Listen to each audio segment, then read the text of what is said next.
I'm waiting on the computer to come up.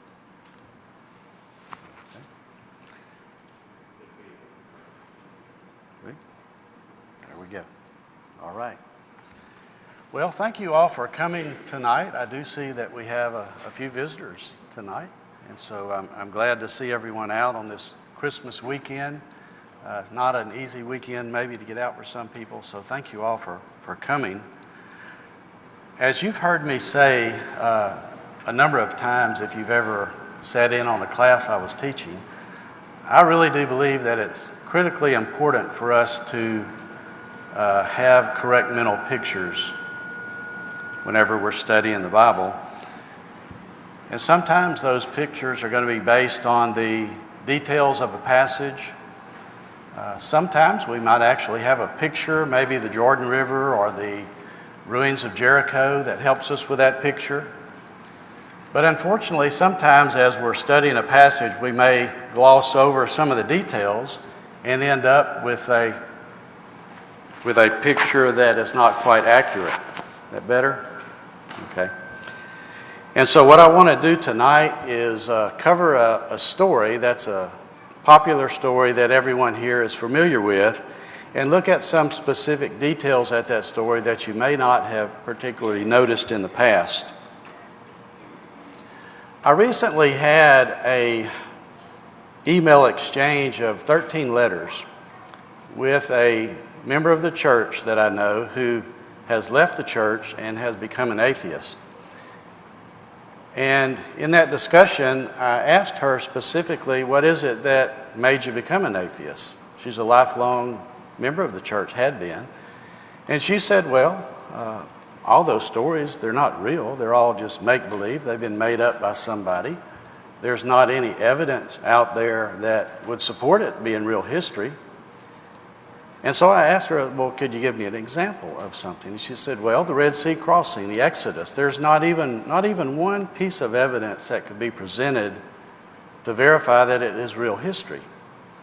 And so I ended up putting together a presentation for her.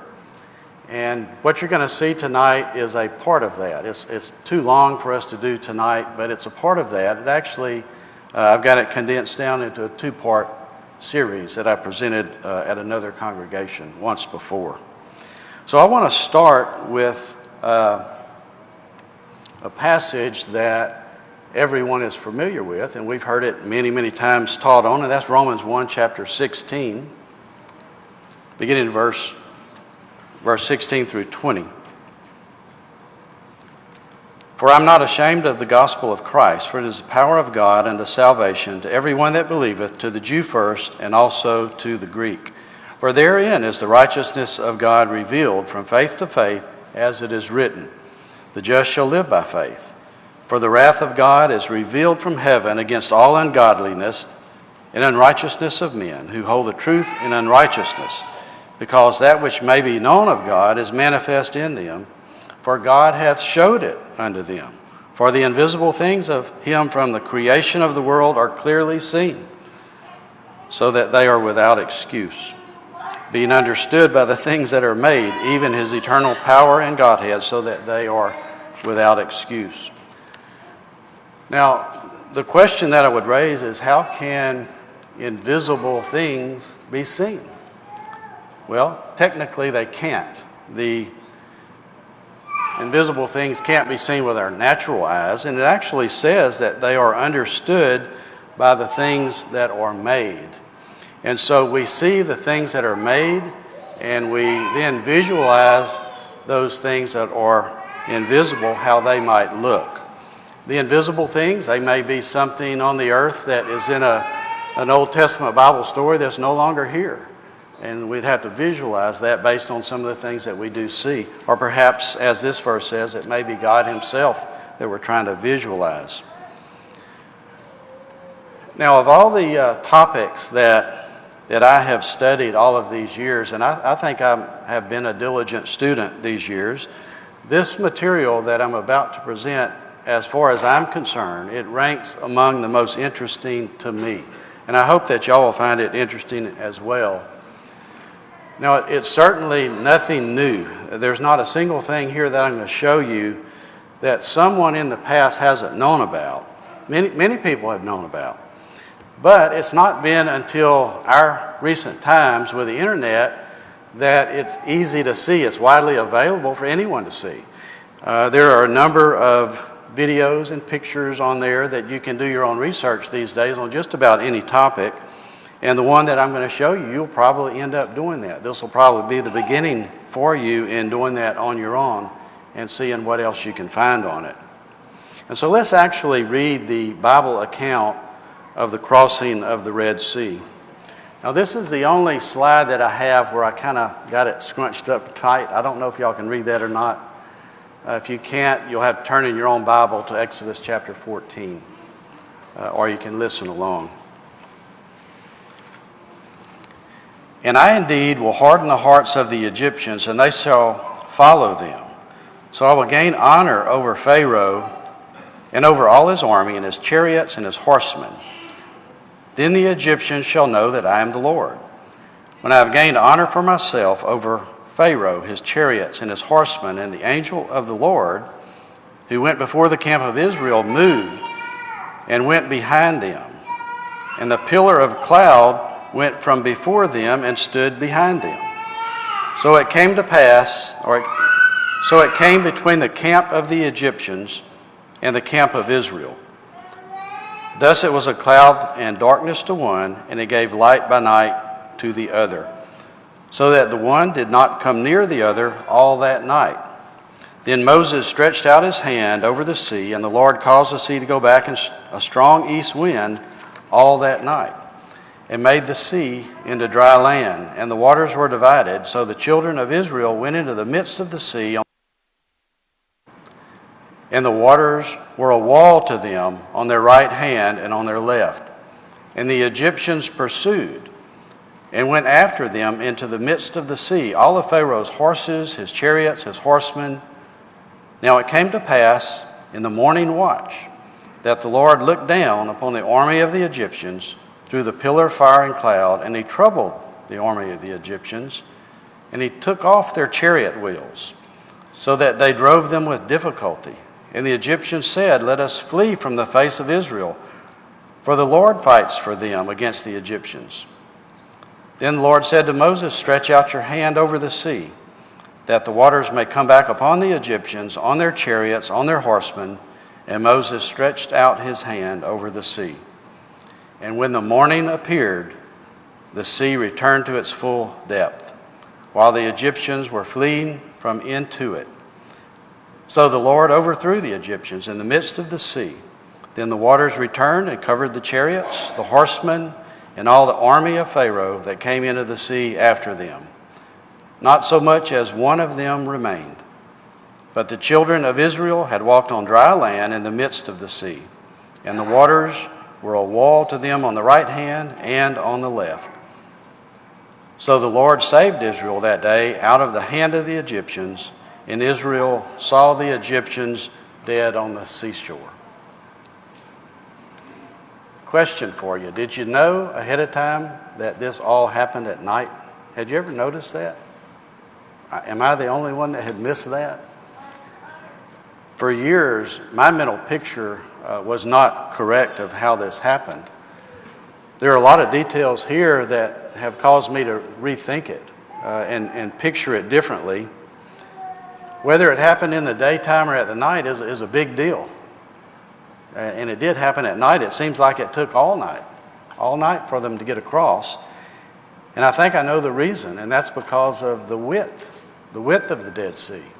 You know, I had it pictured that it's sort of like the Nature's River dries up. You go in one side and you're back out the other. Wasn't very much to it. Or maybe like on the Charlton Heston movie, wasn't much to it really.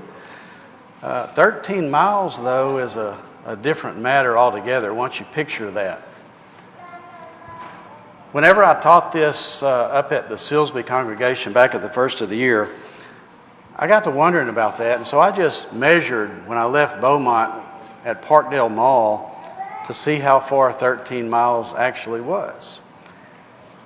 And believe it or not, I don't know if you're familiar with Silsbee, Highway 418 was 13 miles. That's on the other side of Silsbee.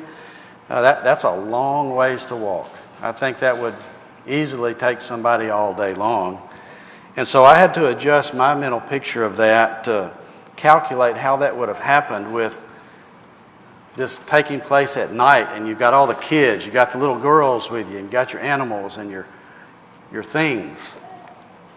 It would have been a really, really big ordeal.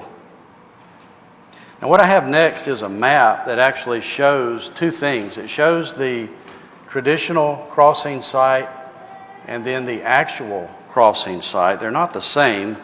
And if you'll notice on the map, on the left-hand side, we've got Egypt labeled there.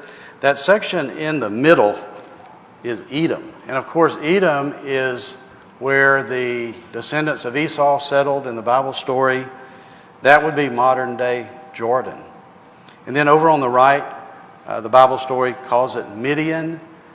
That would be modern-day Saudi Arabia. Now here's a map that shows from start to finish where they leave Egypt. They go through a desert, very long walk there, and they enter into what's called a wadi, which is another extremely long walk, just weaving in and out before they finally reach the Dead Sea. This is a satellite view that just shows that desert and shows that wadi and where it ends up. That area there on the right is a very, very large beach that is named Nueva Beach. It's the only beach along that area. It's really the only beach on the eastern side that could have handled that many people. So there's no doubt that's where it ended up. This is really the only way through the mountains. Now, as a side note, whenever I was talking with the atheist, she directed me to a number of websites. She wanted me to look at these and watch some videos, which I did. And every one of them said that there's no evidence, that there's no evidence for what the Bible story says happened when you look at the actual sites. Well, of course, they were not looking at this site. They were looking at different sites. And in the sites that they were looking at, their statement's correct. No, there was no evidence there at all. But when you look at this site, now that's going to change. There's lots and lots of evidence that's actually very fascinating to look at. Now, once Israel crosses the Red Sea, which is the modern-day Gulf of Aqaba, they end up at the base of Mount Sinai. And this, of course, is another problem because if you're a tourist in Egypt, well, they've got that big mountain that they say this is Mount Sinai, where the Ten Commandments were given to Moses, and yet over in Saudi Arabia, they have a different mountain. And they say, well, no, it's this one over here where that took place. Here's a passage in Galatians 4 that answers the question. Galatians 4:24, for there are two covenants, the one in Mount Sinai, which gives birth to bondage, which is Hagar. For this Hagar is Mount Sinai in Arabia, and corresponds to Jerusalem, which now is, and is in bondage with her children. So clearly the mountain that is mentioned in the Bible is not the one in Egypt that everyone is taken to if you're a tourist. That's not even the right mountain. And so they would be correct in saying that, well, there's just no evidence here, none at all. Now, this epic journey that we read about takes place after that 10th plague. And it's also interesting that God leads the nation of Israel back to this same area in Midian where someone in the story had visited before. Moses, when he killed the Egyptian, had fled to this very same area. Look at this passage back in Exodus chapter 2. Now when Pharaoh heard this thing, he sought to slay Moses. But Moses fled from the face of Pharaoh and dwelt in the land of Midian. And he sat down by a well. Now Moses kept the flock of Jethro, his father-in-law, the priest of Midian, and he led the flock to the backside of the desert.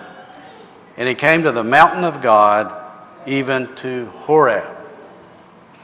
And so Moses had fled to Midian, and now this pillar of fire led by God is taking the nation of Israel back to that same area that Moses was familiar with. And it actually says in the passage that this was on the backside of a desert. It gives us some description of where you might find the place. The mountain of God, it says, is called Horeb. And so again, if we look in Egypt at that mountain, nothing there, no evidence to see. And yet, if we look at this one in Midian, in Saudi Arabia, well, then that changes. We're going to talk about that in just a few minutes. Now, as the nation of Israel was leaving Egypt and fleeing with Pharaoh right behind them, they passed by what is referred to as the Steppe Pyramid. The Steppe Pyramid is the oldest pyramid in Egypt. Now, this is just a picture that I found of someone who was a tourist just recently. They had their cell phone taking pictures, and it just happened to be just what I wanted a picture of. That's awesome. You see the edge of their face there. I wanted the Steppe Pyramid as a picture. Now, here's a better picture of it. This is the oldest pyramid in Egypt. And as it turns out, the pyramid has a burial chamber down in the bottom, and it was a burial chamber for a pharaoh named Dozier, King Dozier. And King Dozier, we know that he was the one that was buried there because even though the pyramid was looted and there's no body down there now, whenever they looted it, they broke the sarcophagus into pieces and they left those pieces there. And the Egyptian authorities have left them there. And some of the pieces have a name on it of who was buried there. So they know exactly who it was. It was Pharaoh Dozier. Now, Dozier in the Egyptian history talks about his advisor or his right-hand man, you might say in our terminology. His name was Imhotep. Imhotep is said to have been the one who designed this pyramid. And Imhotep had a number of titles, one of which was Dozier, Pharaoh Dozier's chief architect. He also is said in Egyptian history to have been the one who brought them a great deal of knowledge in architecture, of how to build things, and in medicine. And Egyptian history tells us that Imhotep rose to become the number 2 man in Egypt under Pharaoh. Does that sound familiar? And so the story, when we read about Imhotep, has some very striking similarities between the story of Joseph in the Bible. One of which is that there was a famine in his story, a 7-year famine. And the Egyptian story says that the Nile River level dropped and they were no longer able to get the water out to their crops. And it was Imhotep who devised a system of building some silos, some grain silos, while they still had the grain, to save it up and make it last. And it actually took them through 7 years. And so he was a hero then in the Egyptian history. Now, the Egyptian story, it's almost identical to the Bible story of Joseph and what Joseph did. And so when we look at that stepped pyramid, who built that stepped pyramid? Imhotep did. He did. Now, here's the story in Genesis 41. It says, "And let them gather all the food of those good years that are coming, and store up again grain under the authority of Pharaoh. And let them keep food in the cities. Then that food shall be a preserve for the land for 7 years of famine, which shall be in the land of Egypt, that the land may not perish during the famine. And Pharaoh said to Joseph, See, I have set you over all the land of Egypt. Now in the 7 plentiful years, the ground brought forth abundantly. So he gathered all the food for 7 years, which are in the land of Egypt, and laid up the food in the cities. He laid up in every city the food of the fields which surrounded them. Joseph gathered very much grain, as the sands of the sea, until he stopped counting, for it was immeasurable." Now there's something interesting beside the Steppe Pyramid, in the Steppe Pyramid complex. And while y'all are looking at that, I'm going to get me a swallow of water here.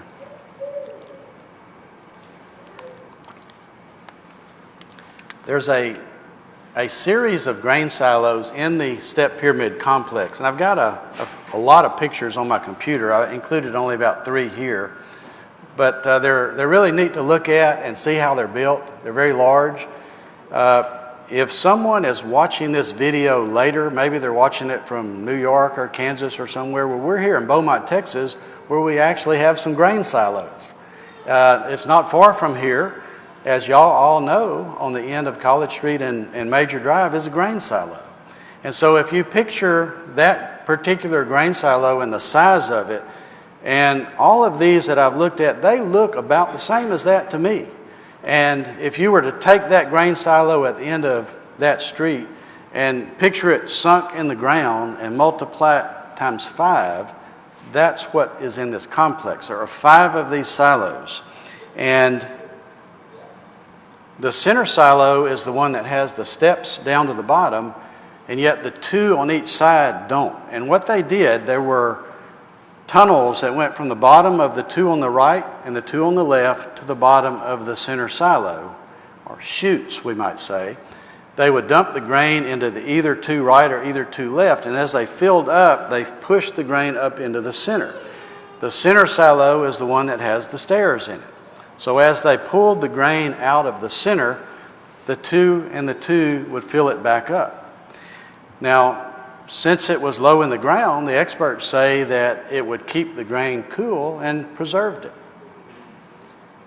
And also, the system has something built into it that's kind of neat. The earliest grain that was put in would then be the first grain to come out. The first in is going to be the first out, which again helps to preserve it and make it last longer. So it's just an ingenious design, the way they set it up right there in that complex. Now let's go back to the story for just a second. As Israel is being led by this pillar of fire and pillar of cloud, they go and they leave this area where the Steppe Pyramid is at, and they head out into the desert. They're following the pillar.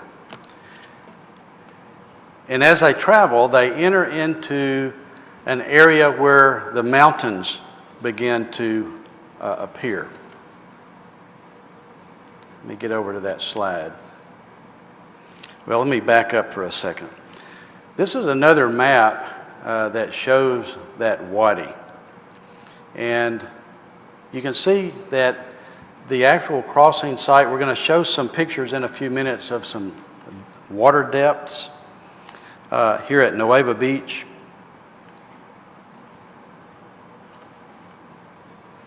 This is an actual picture of Nueva Beach, and I would encourage you to look at it because, again, my mental picture was not correct. This beach is the only place along this coast that has an area large enough to hold anybody. It comes out, the wadi empties out right there, and it could easily have held several million people. This is a satellite picture of it. I've got a couple of close-ups that we're going to look at in just a few minutes. Now here's a picture that is interesting that describes the area where they're walking. Exodus chapter 14, verse 1. And the Lord spake unto Moses, saying, Speak unto the children of Israel, that they turn and encamp before Pihahiroth, between Migdal and the sea, over against Baal-zephon. Before it ye shall encamp by the sea. So they were camped right there by the sea. For Pharaoh will say to the children of Israel, They are entangled in the land, and the wilderness have shut them up. Now, the Jewish historian Josephus traveled through this area and recorded a description of it himself. Listen to what he said. For there was on each side a ridge of mountains that terminated at the sea, which were impassable by reason of their roughness and obstructed their flight.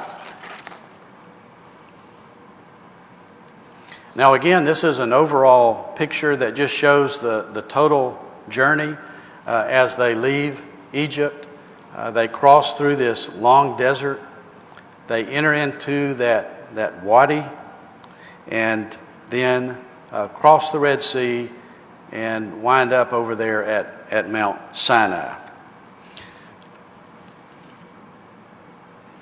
Now this is what they would have seen as they leave by the Steppe Pyramid. They're looking out into the desert. It's just an empty desert. Nothing there. They've got all the people with them, all their children, the animals. And as they walk, something will begin to appear in the distance, and that is a mountain range. That mountain range is quite a ways off, but keep in mind that as you're picturing this, when you later read the story again, they're being led by the pillar of fire. The pillar of fire and the pillar of smoke has taken them to that mountain range. And so as they get closer, there's a very large opening that it's taking them into that starts to zero in and narrow in. Now here's a picture of the entrance to this area. It's actually called the Wadi Water. And the Wadi Water, when I think of a wadi, and I look at this, it looks to me like a creek. I don't think we would call it a wadi, we would call it a creek.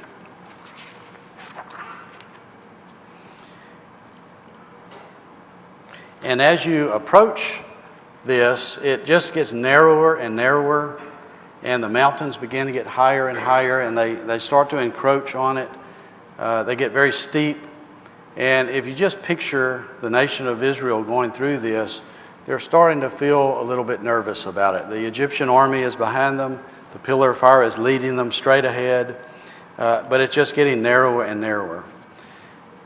And as you get further and further along, you can just see again, you can see here this picture was taken when the wadi was dry, and you can see how the water has washed some of the sand over on that road that has been built along the edge of it.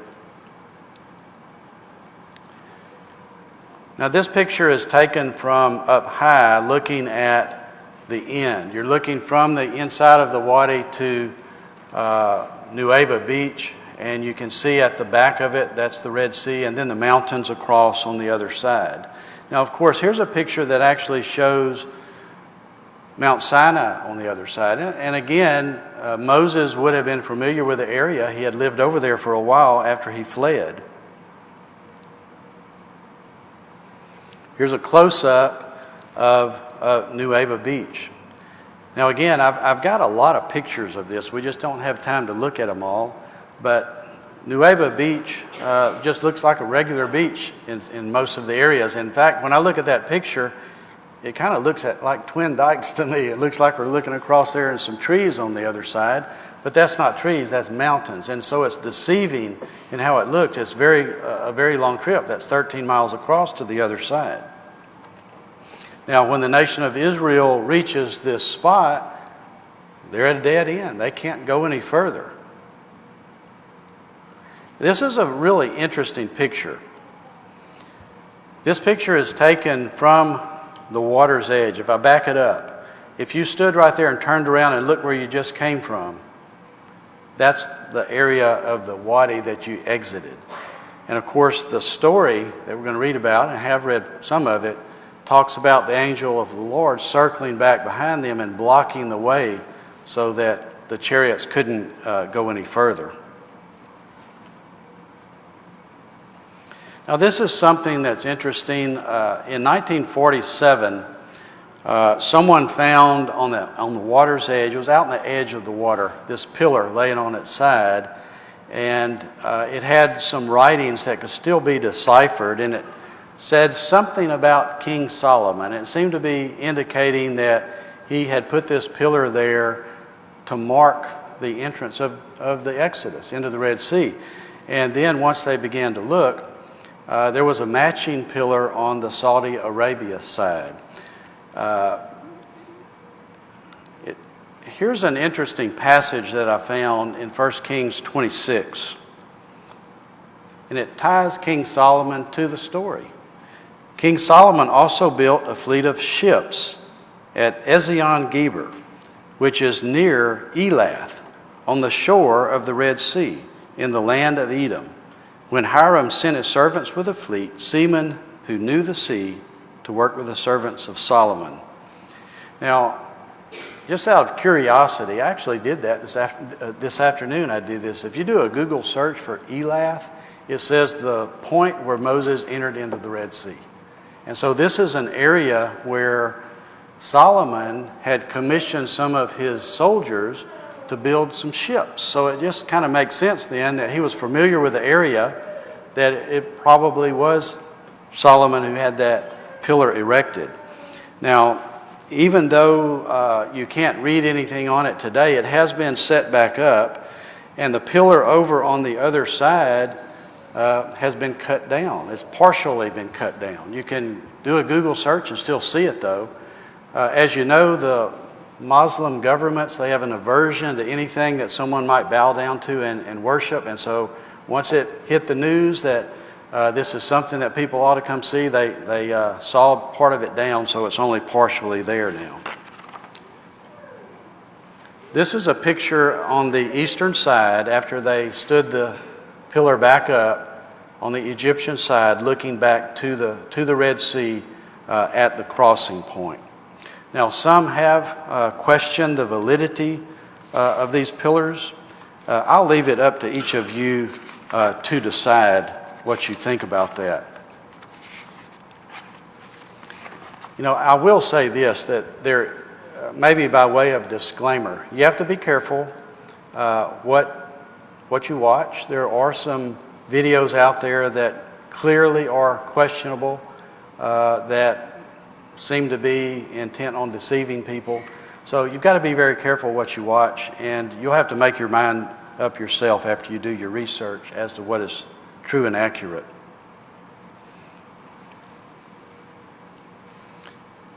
And that's just showing the pillar and the size of it, really tall and thick. Exodus 13.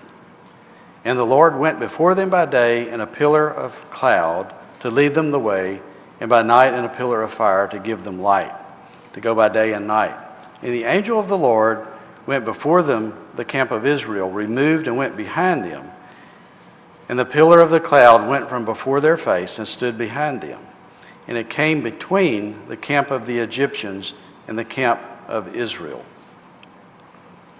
Now again, according to this story, the pillar of fire would have led them through the wadi to Nuweiba Beach and waited right there. It would have had to have waited because it couldn't have just went there and circled back around, because it's going to take a while for several million Israelites to empty onto the beach. I don't know. It may have taken several hours for that to happen. So the pillar of fire is going to sit there waiting on this to happen, and once they all get out, then the story says it circled back around to the back of them and blocked the entrance where the wadi ends right there. And so perhaps there may be some details out there, some artifacts that are there that might indicate this story to be true. Now, there is something that is there that is very interesting. I've got a lot of pictures that I've looked at and pored over, and that is that at the water's edge, there's an area that certainly appears to have been heated. It appears that everything was melted at some point. There's a large circular area there that appears to be about the size maybe of this auditorium. That's what it looks to me like. And that would just make sense if that pillar of fire had sat there for a long period of time and caused a heating of the sand. What happens if you melt sand? Does anybody know? It turns into glass, doesn't it? And in this case, it would have been sand with a bunch of rocks, and it appears that that's just what happened. Look at this close-up view. All of these large boulders have the sand melted into this glassy mixture all around it in this circular area about the size of this auditorium at the water's edge of Nuweiba Beach, where the wadi enters in. Now, isn't that interesting? There's a lot of pictures you can look at that go into detail where people have heard about it, and they're going down there and they're filming it and showing what it looks like. Here's a close-up picture. There's just rocks embedded into it. It's again a glassy mixture. That's exactly what would have happened had it all melted. Now, when I saw this, I really didn't like this. Somebody had taken a video of them chipping the edge of it. And I'm thinking, well, it's going to be gone in a few years. He chipped into the edge of it to find out how deep it was, and it was only a few inches deep. It was about that thick, which is what you might expect if this is what caused it. Again, let's go back to the Bible story for just a second. Here's a passage in Exodus chapter 14. It says, "And he made his chariot ready. He took his people with him. He took 600 chosen chariots, and all the chariots of Egypt, and the captains over every one of them."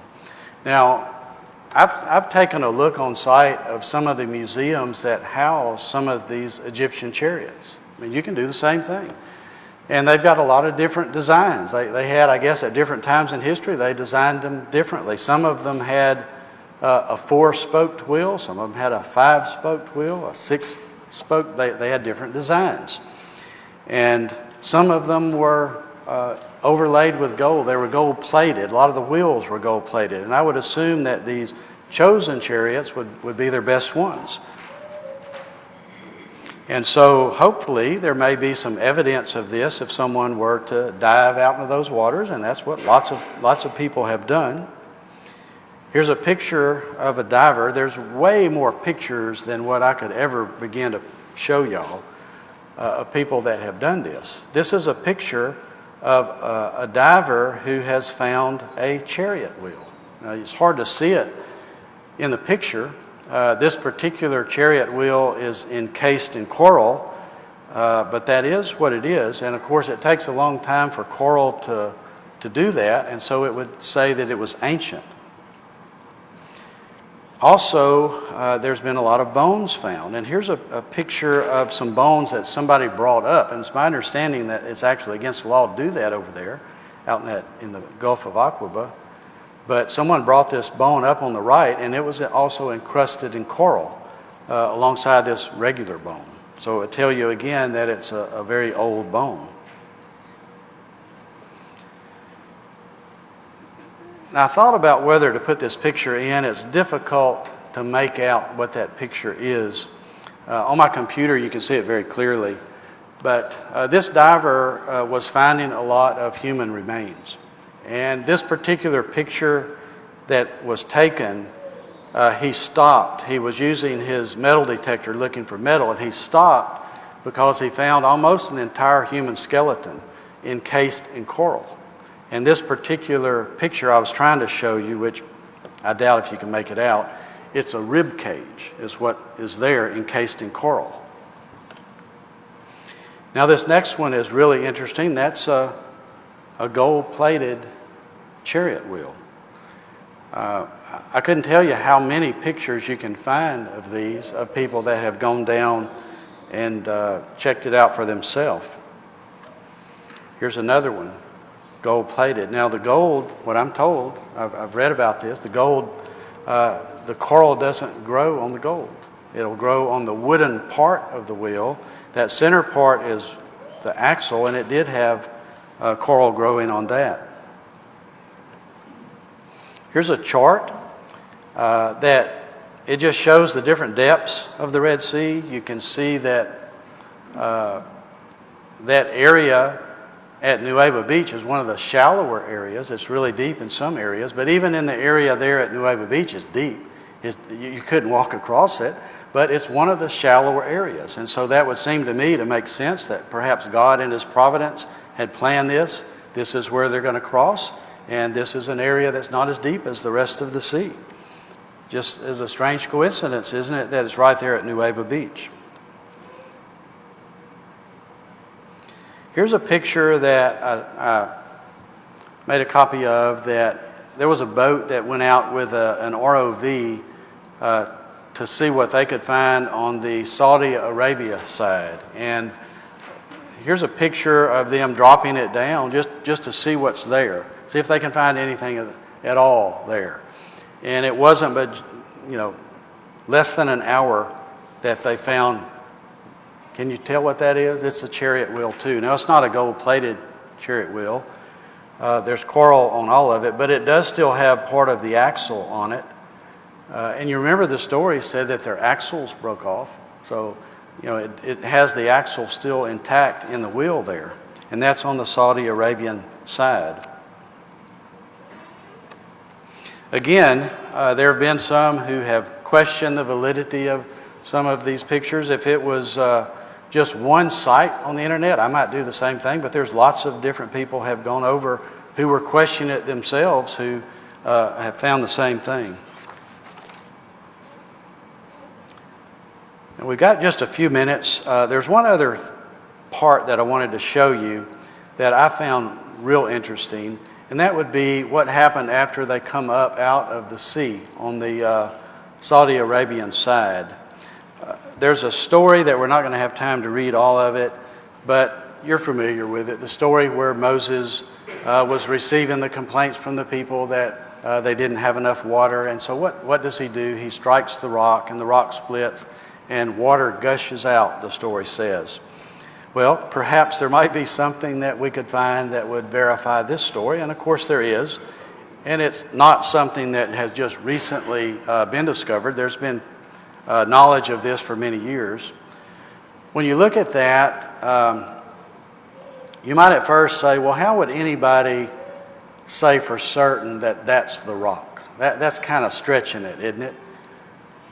The first, when I read that, that's kind of what I was thinking. There's no way you could pinpoint that. Now, it does have down there at the bottom an altar, but somebody could have built that maybe. They could have added that years later. But I really am convinced that that's what this is. And let me show you why.